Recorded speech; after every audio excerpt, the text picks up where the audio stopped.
The topic is image-to-image translation. So these are some examples of how it has been done. So from the top left, given an input of a street map, you can actually generate the real image or a fake image. The fake image will be as close as possible to the real image. That's the main purpose of image-to-image translation. It can also be done the opposite way, wherein given a picture of an object, you can generate edges, and you can also convert those edges to photos again. So, how this has been done is there have been many methods and many research articles on this, and the popular ones are the CGAN and the cyclic GAN. And the one that we have, the most recent one is Pix to Pix, and it has showed promising results, and that is the method that we've used in this project. So what the basic the idea behind Pix to Pix is that is a generative adversarial network. In this, the network is comprised of two parts, that is a generator network and a discriminator network. And the input to the generator is a random noise which generates a fake image, and the discriminator is fed this fake image was and images from the training set. So these are real images.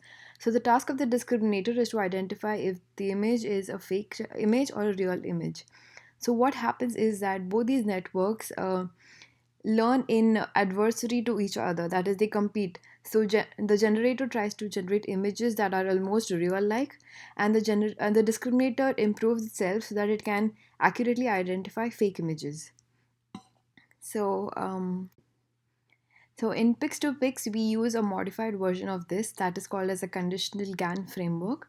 In this, rather than just feeding in an input noise to the generator, we feed in an image X, and the same image is also fed to the discriminator.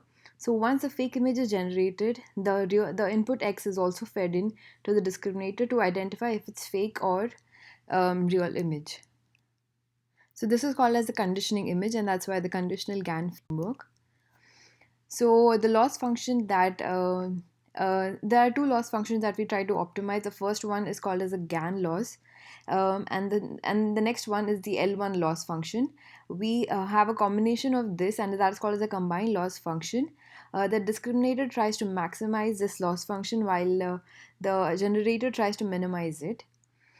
And as part of the generator, so what and so in the generator, how it works is given an input image of a fairly small dimensional vector, we try to generate an image that is a high dimensional vector.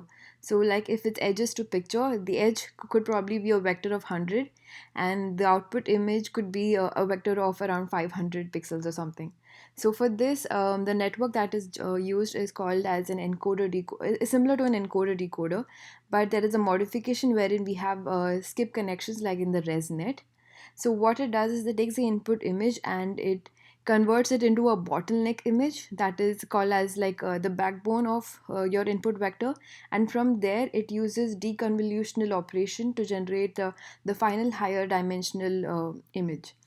So the structure is called as a unit, and we have the patch can discriminator.